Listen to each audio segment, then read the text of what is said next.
नमस्कार दोस्तों, आपका डिक्टेशन आज प्रतिलेखन संख्या 8 होगा। डिक्टेशन के लिए आप रेडी रहिएगा क्योंकि 5 सेकंड बाद आपका डिक्टेशन शुरू हो जाएगा। स्टार्ट। अध्यक्ष महोदय, आपने मुझे 10वीं पंचवर्षीय योजना पर बोलने का अवसर दिया, इसके लिए मैं आपका आभारी हूँ। आपने मुझे कम समय दिया, इसके लिए भी आभारी हूँ। अभी मेरे से पूर्व कुछ सदस्यों ने हम पर यह आरोप भी लगाया कि हम योजना में विश्वास नहीं रखते। उन्होंने तो यह भी कहा कि हमारे चुनाव घोषणा पत्र में भी उनको इस बारे में कुछ नज़र नहीं आया।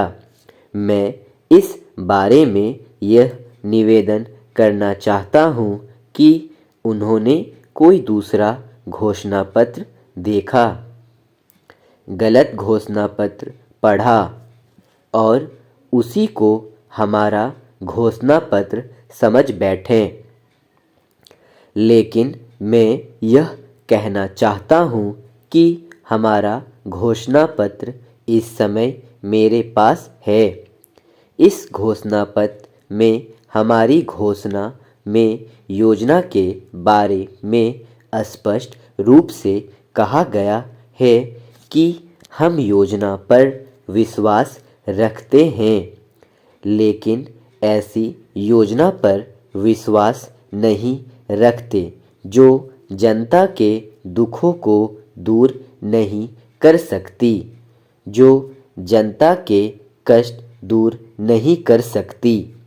आज तक जितनी भी योजनाएं बनाई गई है, जिन्हें हम पहली पंचवर्षीय योजना, दूसरी पंचवर्षीय योजना और 10वीं पंचवर्षीय योजना आदि कहते हैं, और उन योजनाओं में हमने जो कुछ निर्धारित किया उनसे हम जनता के दुखों को दूर नहीं कर सके और जनता के कष्ट दूर नहीं हुए।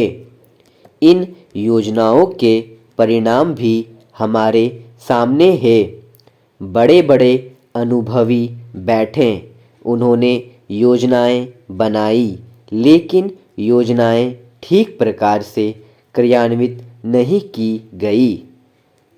उन योजनाओं में काफ़ी दोष थे, जिसके कारण ये योजनाएं लागू के दुखों को दूर नहीं कर सकी। लोग दुखी ही रहें। मैं यहाँ पर कहना चाहता हूँ कि जो हमारी योजना थी उसका परिणाम क्या निकला। उसका परिणाम यही निकला कि हमें रुपए का मूल्य कम करना पड़ा। जो योजना होती है वह राष्ट्र धन को ऊंचा करने के लिए बनाई जाती है, लेकिन हमारे सामने आंकड़े हैं, इसका परिणाम हमारे सामने है। हमने अब तक 9 पंचवर्षीय योजनाएं क्रियान्वित की है, लेकिन हमारी प्रति व्यक्ति आय में और जीवन स्तर में अपेक्षित वृद्धि नहीं हुई है। यह दुख की बात है। मैं यह कहना चाहता हूँ कि हमारा ऐसी योजना में विश्वास नहीं है जो जनता के कष्टों को, जनता के दुखों को दूर न कर सके। हम ऐसी योजनाओं पर विश्वास करते हैं जो उनकी आयु बढ़ा सके, उनका आर्थिक विकास कर सके, उन्हें उन्नत कर सके। पूर्ण विराम।